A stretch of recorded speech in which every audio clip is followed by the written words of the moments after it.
So lots of people are worried. They're wondering, geez, is this economy going to be hurt by this COVID-19, by this pandemic? Well, yes, the answer is of course it has been. I've learned that I have a personal economy. My personal economy can also have another synonym is budget and mindset of money. And it circles. It kind of slowly goes around. It's got to be moving. It can't stop. If my personal economy stops, then everything stops. I can't do it. So I'm making choices and decisions, and I'm working through my personal economy.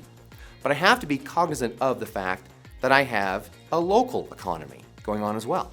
So what's the local economy looking like right now? Is it strong? Is it slow? Is it doing this? What's my local economy doing? And then we have a national economy, and of course that is also going in a certain direction and has some flow to it and time frames, and is it going up or down, and what is up and what is down. And by the way, even when everything's down, there's always something going up. And then of course there's the global economy, which that's where the pandemic comes from. So does the global economy have something to do on the local economy? Of course, it's hurt and touched every person in the world. So what is it that I can do to help the economy? I actually would like to say that I have control over my economy. I have to be aware and reading and know. And then I want to share there's something very important, that I look at the local economy, I look at the national economy and the global economy, and I don't look at it with pessimism.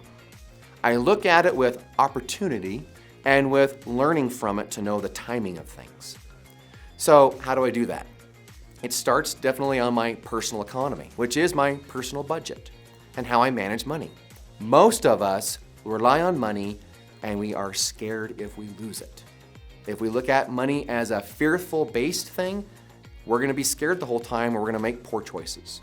Just think about it. When you are making choices out of fear, generally speaking, minus running from a raging bull, they come out not as the result that you want. Hoping and planning is different than wishing. So my personal economy is I'm aware. I know what's going on around me. I see the local economy, I hear and talk and I read.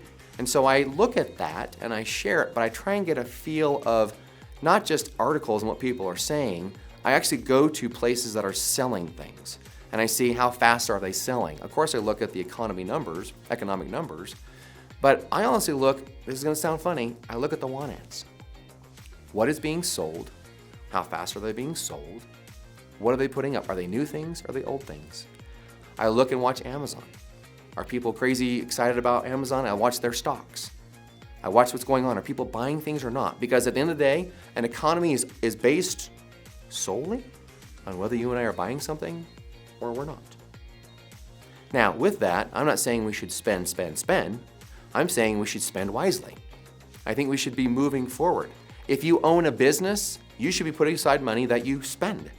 What is the next piece of equipment I should buy? What is the next employee I should hire? Am I ready and prepared for that next move? How do I get to that point? How do I do that? And that's the personal economy as you're watching the local economy, national and global. What do I have control over? My personal economy. And the one thing that I have learned is if I am prepared, in other words, I've learned through some cycles, okay, this starts happening, then this usually happens, and I need to be prepared for it. How do I get prepared? I have money in savings. If you put money in savings, you're prepared.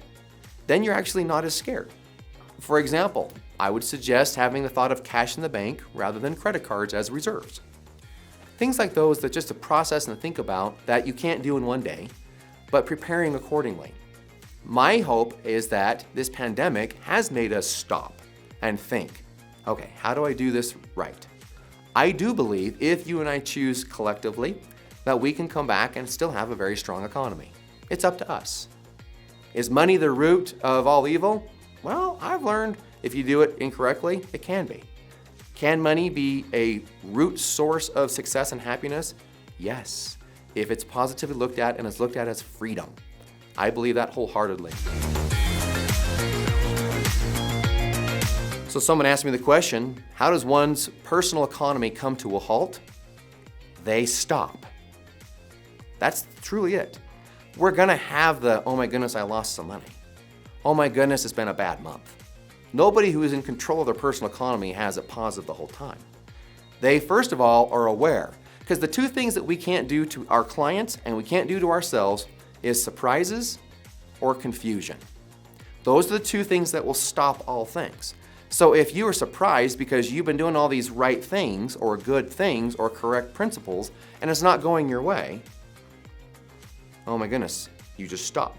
And you're like, okay, I gotta stop, this is terrible. Well, there is confusion. In other words, there's things you don't understand yet.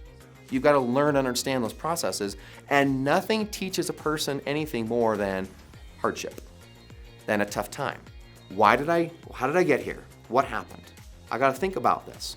Yes, I'm going to ask people, but I got to honestly say, what is my personality? I had that client or that opportunity or that job, and now I don't, or it went different, or I didn't make as much money as I thought. I think a personal economy stops because you and I stop.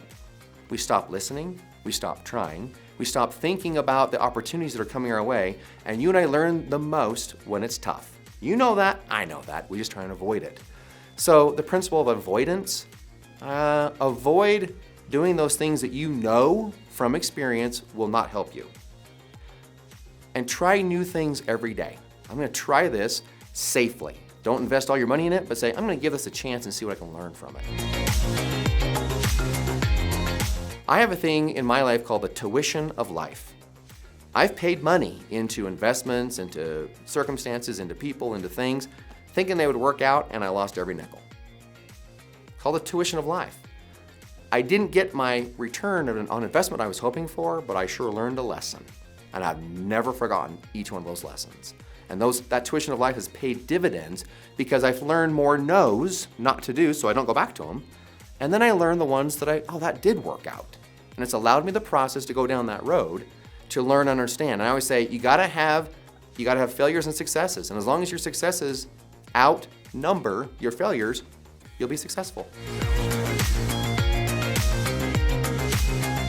So a personal economy is based on you going forward continually every day, not doing the same thing over and over again, but learning and growing and truly seeking out people to help you understand so that you're not surprised or confused about your own personal economy. You know what works for you, and you know what you're good at, and you know what you're not good at.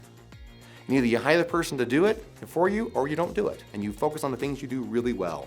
Because we spend a lot of our time doing things that we've been told we should be doing, we're not good at it, or we don't like it. And if you don't like it, you're not gonna be good at it.